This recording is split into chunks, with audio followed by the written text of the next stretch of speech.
देखिए, अगर हमें अपने बच्चों को सफल व्यक्ति बनाना है ना, तो उनके अंदर शिक्षा और प्लस संस्कार बराबर सफल व्यक्तित्व होता है। जिस समाज की, जिस घर की या जिस देश की दशा को अगर आपको जानना है, तो आप सिर्फ ये जाकर के देख लीजिए कि उनके यहाँ महिलाओं की दशा क्या है।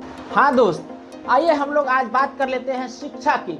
शिक्षा की शुरुआत हमारे घर और परिवार से ही शुरू होता है। कैसे? ये डिग्री वाली शिक्षा की बात हम नहीं कर रहे हैं। रियल लाइफ एजुकेशन, जिंदगी के वास्तविक मूल्यों के अर्थ वाली शिक्षा और एजुकेशन की बात किया जाएगा। देखिए, इसकी शुरुआत कहाँ से होती है? देखिए, अगर हमें अपने बच्चों को सफल व्यक्ति बनाना है ना, तो उनके अंदर शिक्षा और प्लस संस्कार बराबर सफल व्यक्तित्व होता है। तो संस्कार की भी बात कर लेते हैं हम लोग।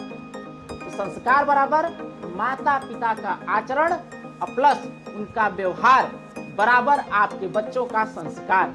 और संस्कार की शुरुआत हमारे घर से ही हो। और शिक्षा के मामले में हमारा समाज, हमारा गांव और हमारा देश भी बेटियों को लेकर के बहुत ज्यादा लापरवाह है। अरे दोस्त, मैंने बहुत अच्छे अच्छे घरों में देखा है, बहुत अच्छे विचारों वाले लोगों से भी मिला हूँ और देखा भी है कि अगर उनके 2 बच्चे हैं, अपने बच्चे को थोड़ा आगे की अच्छी पढ़ाई के लिए ना शहरों में भेज देते हैं या कहीं अन्य जगह पे भेज देते हैं या विदेशों तक भेज देते हैं। लेकिन अगर वहीं पे अपनी बेटी की शिक्षा की बात आती है तो उसे वहीं किसी लोकल विद्यालय में, किसी लोकल स्कूल में ही उसे पढ़ा करके एक कोरम पूरा करते हैं, एक जिम्मेदारी पूरी कर लेते हैं। लेकिन क्या आपको पता है कि दुनिया के सबसे पढ़े लिखे और महानतम व्यक्ति, समाज के दबे कुचले और निचले स्तर की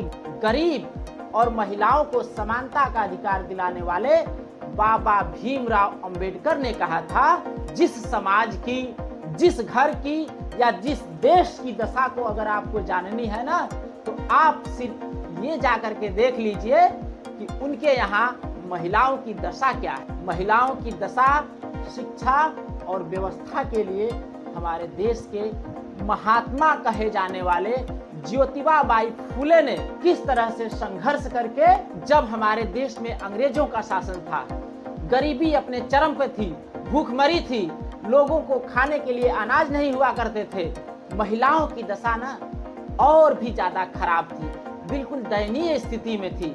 उस समय हमारे देश में जो अस्पृश्यता का दृश्य था ना, बिल्कुल भयावह। लोग अपना मानसिक संतुलन खो देते थे। लोगों को समझ में नहीं आता था कि ईश्वर ने हमें क्या जीवन दिया है। और उस समय की तो बात छोड़िए, आज भी हमने देखा है कि गरीब जीना नहीं चाहता यार। वो ये कहता है ना कि जितना जल्दी हम इस दुनिया से चले जाएं उतना ही बेहतर होगा हमारे लिए। अब नहीं सही जाती ये गरीबी और दुर्दशा। उस समय हमारे देश के महानायक महात्मा ज्योतिबा बाई फुले ने सबसे पहले महिलाओं को पढ़ने के लिए, उनके लिए शिक्षा का द्वार खोला, बेटियों के लिए शिक्षा का द्वार खोला, ताकि वो आज समाज में हर वर्ग के साथ कंधे से कंधा मिला करके चल सके। इसलिए दोस्त, मैं आप सभी से एक रिक्वेस्ट अवश्य करूं कि यार प्लीज महिलाओं को जरूर पढ़ाइए, बेटियों को जरूर शिक्षित कीजिए। बेटा को आप अगर किसी तरह से पढ़ा दे रहे हैं ना, तो कोशिश करिए कि बेटियों को भी उचित शिक्षा दें और उतना ही बराबर का हक दें, क्योंकि शिक्षित बिटिया ही समाज की हर प्रकार की बुराई से लड़ सकती है और समाज की सारी कुरीतियों को खत्म कर सकती है। तो दोस्त, चैनल को लाइक और सब्सक्राइब कर लीजिए। फिर मिलते हैं अगले वीडियो में। तब तक के लिए जय हिंद, वंदे मातरम।